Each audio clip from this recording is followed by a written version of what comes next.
YSJ 전공수학입니다. 이번 시간에는 벡터 해석학 단원별 기출문제를 살펴보겠습니다. 벡터 해석학에서는 2002학년도부터 현재까지 23문항이 출제되었습니다. 이 23문항을 7개의 단원으로 분류하였습니다. 다변수 함수의 연속 단원에서 한 문항, 다변수 함수의 미분 단원에서 한 문항, 편도 함수의 극대값과 극소값 단원에서 두 문항 출제되었습니다. 이 3개 단원은 이미 우리 해석학 과목에서 일변수 함수에 대한 연속, 미분, 극대값과 극소값 개념을, 데피니션을 살펴봤습니다. 그 개념과 데피니션을 그대로 사용할 건데 이것을 이변수 함수로 확장할 겁니다. 그래서 단지 표현법과 용어에서만 차이가 있을 거예요. 그리고 반복적분, 다중적분 단원에서 12문항이 출제되었는데 벡터 해석학 과목에서 2002학년도부터 현재까지 출제된 문항 중 가장 많은 문항 수가 출제된 단원이 되겠습니다. 선적분 단원에서 3문항이 출제되었는데 이미 미분계약 과목에서 미분계약 마지막 단원인 가우스-보넷 포뮬러를 계산할 때 지오데시 커베처에 대한 값을 선적분으로 계산했었습니다. 그리고 복소 해석학에서는 경로적분, 컨투어 인테그랄과 구별하셔야 되겠죠. 컨투어 인테그랄은 복소 변수에서의 적분인 거고 선적분은 곡선의 길이 위에서 적분하는 겁니다. 그리고 이 곡선이 닫힌 곡선이면 닫힌 곡선에 의한 유개인 영역이 만들어지므로 닫힌 곡선에 대한 경계곡선에 의한 선적분 값과 이 경계곡선을 갖는 유개인 영역에서의 중적분이 같다는 그린 띠어럼, 이 단원에서 3문항이 출제되었습니다. 그리고 곡선의 길이 위에서 적분하는 선적분과 달리 곡면의 넓이 위에서 적분하는 곡면적분, 이 곡면적분 또한 가우스-보넷 포뮬러에서 가우시안 커베처에 대한 적분값을 계산할 때 곡면적분으로 계산을 하였습니다.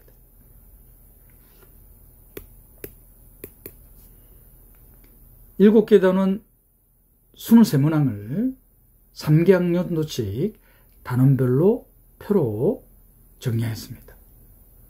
이 3개 학년도씩 단원별로 표로 정리된 내용을 보시면은 벡터 해석학 과목에서의 출제 경향이 파악되실 겁니다.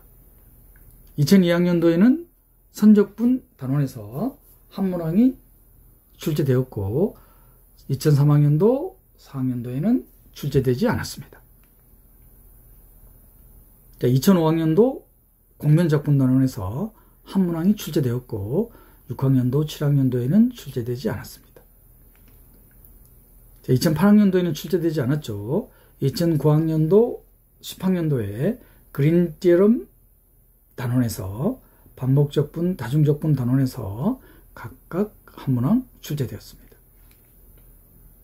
2011학년도에는 두 문항이 출제되었죠. 다변수 함수의 미분과 반복적분, 다중적분 단원에서 각각 한 문항이 출제되었습니다. 2012학년도에는 반복적분, 다중적분 단원에서 한 문항이 출제되었습니다. 2013학년도에는 출제되지 않았죠. 2014, 15학년도에는 각각 한 문항씩 반복적분, 다중적분, 그린 띠어럼 단원에서 한 문항이 출제되었습니다. 2016학년도에는 두 문항이 출제되었는데 반복적분, 다중적분 단원과 선적분 단원에서 각각 한 문항이 출제되었습니다. 2018학년도, 17학년도, 18학년도, 19학년도 두 문항, 한 문항, 두 문항. 2020, 21, 22학년도에는 각각 한 문항씩 이렇게 출제되었죠. 최근 3개 학년도를 보면은 2023학년도에는 두 문항, 2024, 2025학년도에는 각각 한 문항이 출제되었는데 편도함수의 극대값, 극소값, 반복적분, 다중적분 단원에서 각각 한 문항씩 2004학년도에는 반복적분, 다중적분 단원에서 그리고 2025학년도에는 선적분 단원에서 한 문항 이렇게 출제되었습니다. 지금까지 벡터 해석학 과목에서 출제된 2002학년도부터 현재까지의 출제 경향을 살펴봤습니다. 벡터 해석학 다변수 함수의 연속 단원에서 출제된 기출문항을 살펴볼 텐데 다변수 함수의 연속 단원에서는 2002학년도부터 현재까지 출제된 문항수가 한 문항입니다. 2019학년도 전공 A 3번 문항 2점 배점의 단답형으로 출제되었습니다. 이 문항을 해결하기 위한 필요한 개념과 반드시 기억해야만 하는 개념을 살펴보겠습니다. 일변수 함수에 대한 함수의 극한, 연속, 미분, 극대값과 극소값 개념과 데피니션을 그대로 이변수 함수에 확장 적용시킨다고 생각하시면 됩니다. 차이는 일변수 함수에서는 x축 위에 있는 점에 대해서 x라는 값이 a에 근접해 가는 경우가 딱 두 가지밖에 없죠. 왼쪽에서 오는 좌극한, 오른쪽에서 오는 우극한. a의 값보다 작은 쪽에서 오는 좌극한, a의 값보다 큰 쪽에서 오는 우극한, 딱 이 두 가지 경로만 생각하시면 됩니다. 자, 그런데 평면에서는, 평면 위의 점에 대해서는 평면 위의 점입니다. 자, 그럼 요 A, B에 근접해 가는 경우는 무수히 많죠. 무수히 많습니다. 무수히. 이 모든 경로에 대해서 극한값을 살펴야 되는 거예요. 그냥 간단치가 않죠. 자, 그 극한값이 L일 때, 그 극한값 L이 A, B에서의 함수값과 같으면 이 이변수 함수는 A, B에서 연속이라고 하는 거예요. 일변수 함수의 데피니션과 유사하죠. X가 A에 근접하는 경우 좌극한, 우극한. 그 좌극하는가 우극한이 같으면 극한값이 존재하잖아요. 이 극한값이 A에서의 함수값과 같을 때 일변수 함수 fx는 A에서 연속. 자, 그런데 일변수 함수에서는 좌극한, 우극한 두 가지 경우만 계산하면 되는데 이변수 함수에서는 무수히 많은 경로를 다 검토해야 된다는 거. 그럼 그 무수히 많은 경로를 어떻게 검토할 거냐?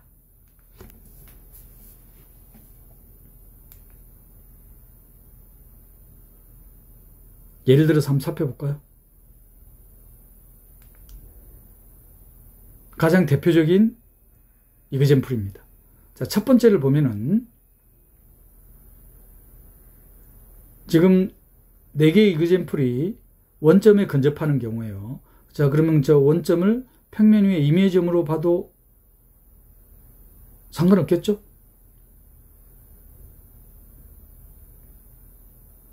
평면 위에 임의의 점에 근접하는 경우, 원점에 근접하는 경우, 일반성을 잃지 않죠? 원점에 근접하는 경우로 고려해도.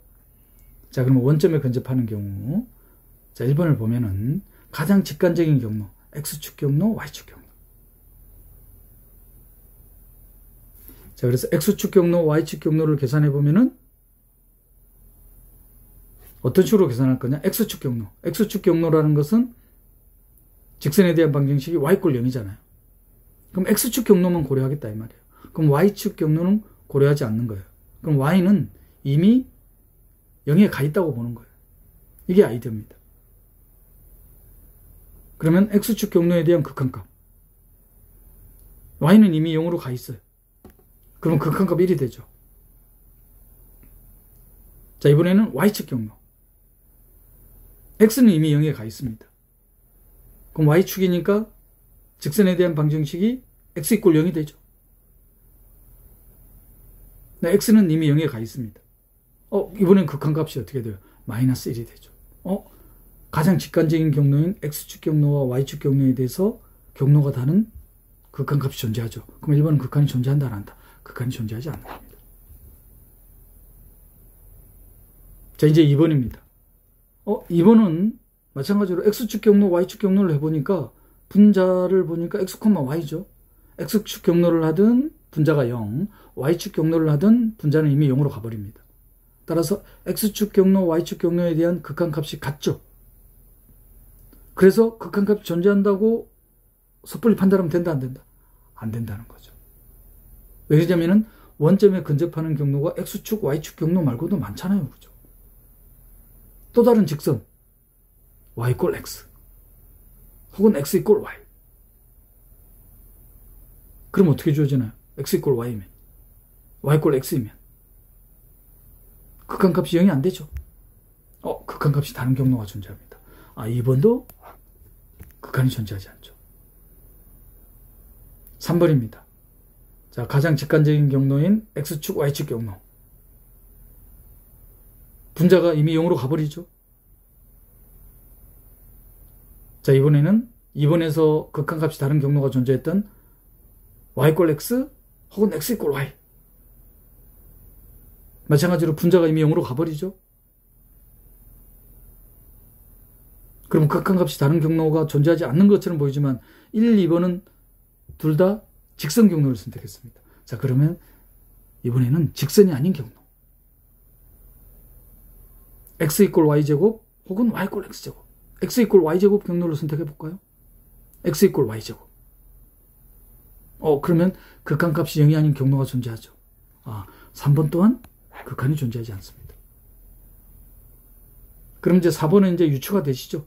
x축, y축 경로, y = x, x = y 경로, y = x제곱, x = y제곱 경로에 대해서도 극한값이 다 같아진다는 거. 즉, 직관적인 경로와 직선 경로와 곡선 경로에 대해서도 극한값이 같아요.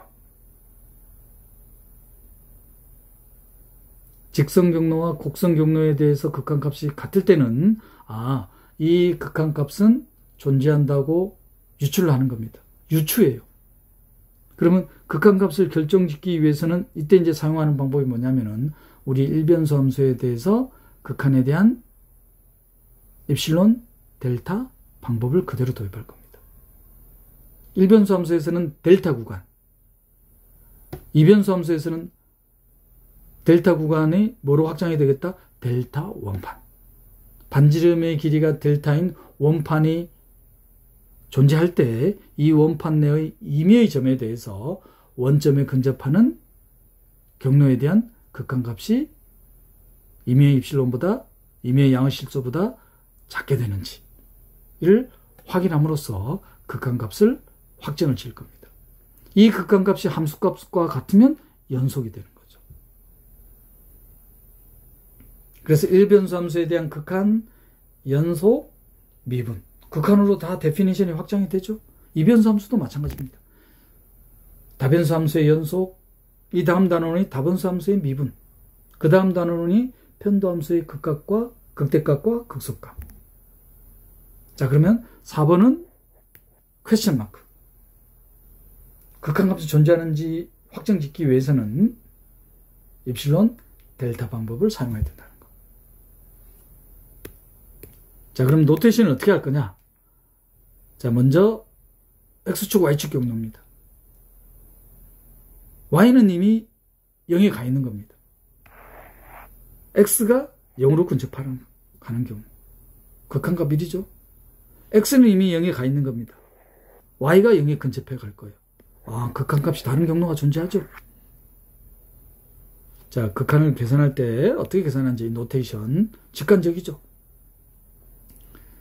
자, 2번은 x축 경로, y축 경로에 대해서 같죠? 그래서 또 다른 직선 경로. y = x 혹은 x = y. 일반적으로는 y = mx, x = my.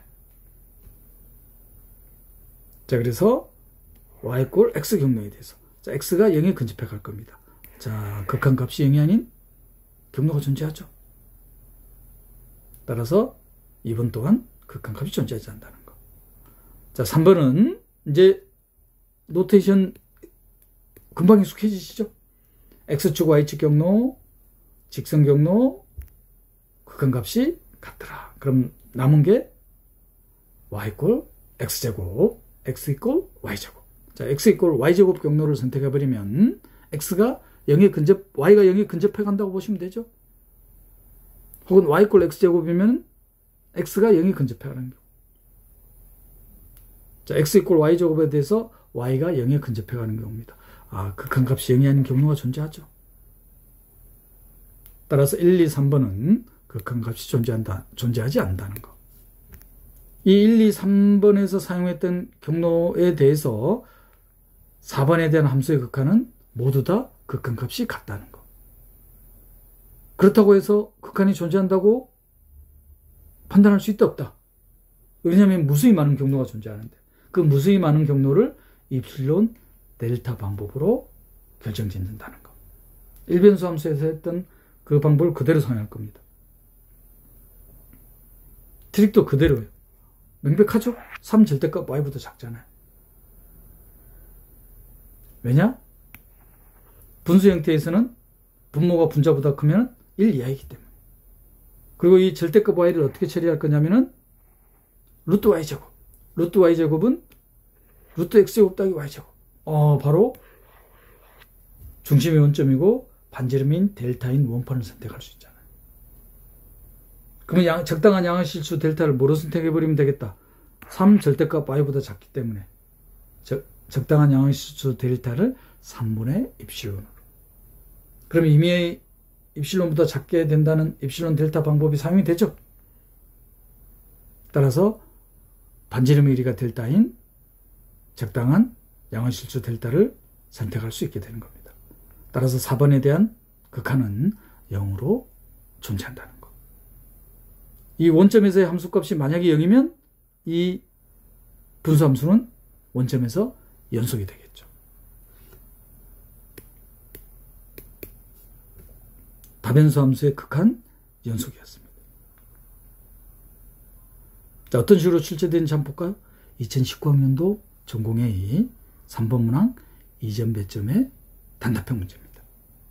평면에서 정의된 실함수예요. 원점에서 연속이 돼야 됩니다. 원점에서 연속이 돼야 된다고 했으니까 리미트 x, y가 원점에 근접해 갈 때 이 극한이 존재하고 이 극한값이 뭐하고 같아야 된다? 원점에서의 함수값과 같아야 됩니다. 원점에서의 함수값은 0인 거예요. 그럼 이 극한값 L이 얼마가 돼야 된다는 뜻이에요? 0이 돼야 된다는 거죠. 그럼 바로 직관적인 경로 선택해버리면 되죠. 원점에 근접해 가기 때문에. X축 경로, Y축 경로. X축 경로로 선택할까요? 그럼 Y는 이미 0으로 가 있는 거죠. 그럼 분자가 0이 돼버리잖아요. 그러니까 극한값을 계산하기 전에 이미 0이 돼버렸죠. 우리는 이 극한값이 0이 되게 하는 최소의 자연수 n을 구하는 게 문제인데. 자, 그래서 x축 경로, y축 경로를 선택하는 게 아니라 y = x 혹은 x = y라는 직선 경로를 선택하자. 자, y = x라는 경로를 선택했어요. 그럼 분자가 어떻게 됩니까? x의 2n 거듭제곱이 되죠. 분모는 2의 x의 30제곱. 그러면 극한값이 0이 돼야 되니까 분자의 지수가 1 이상이 돼야 되죠. 그러면 2n 거듭제곱이 30보다 크면 되겠습니까? 그러면 자연수 n의 최소값은 16. 이런 식으로 출제가 된다는 거.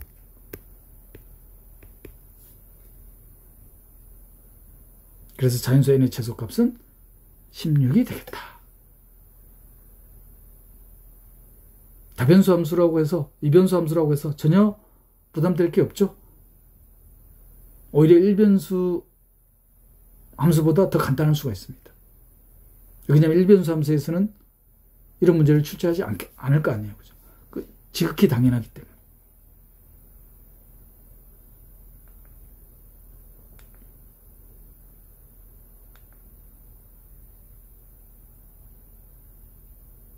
만약에 서술을 한다면은 다음과 같이 서술하면 되겠습니까? 그래서 y 꼴 x라는 경로 혹은 뭐 x 이꼴 y라는 직선 경로.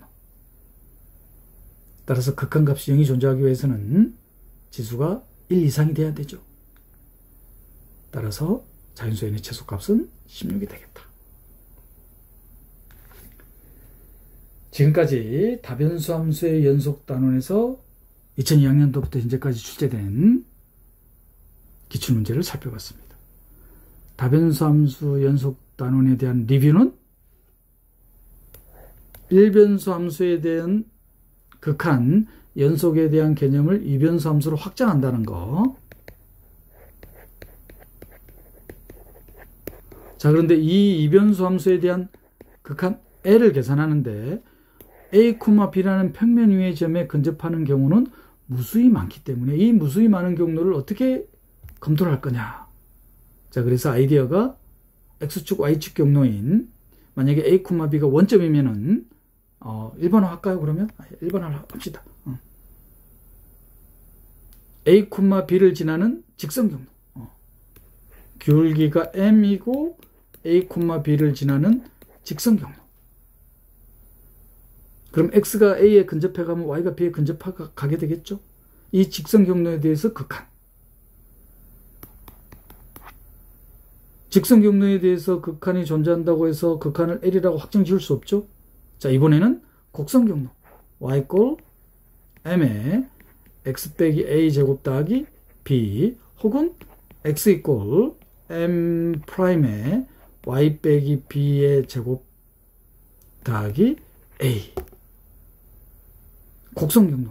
직선 경로와 곡선 경로에 대해서 극한 값이 같다면은 극한이 존재할 수가 있기 때문에 이때는 적당한 양의 실수 델타라는 반지름 길이 델타를 갖는 원판이 선택될 수 있느냐 없느냐를 따져야 되겠죠.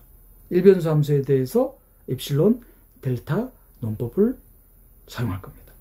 그래서 반지름 길이가 델타인 적당한 양의 실수 델타를 선택할 수 있을 때 이 원판 내의 임의의 점 x, y가 a, b에 근접해 갈 때 함수에 대한 극한값의 차가 임의의 양의 실수보다 작게 되는지. 만약에 작게 된다면 극한값이 존재하는 거고 그 극한값이 함수값하고 같으면 연속이 되는 거죠. 지금까지 다변수 함수의 연속 단원에 대한 기출문제를 살펴봤습니다. 다음 시간에는 다변수 함수의 미분 단원을 살펴보겠습니다. YSJ 전공수학이었습니다.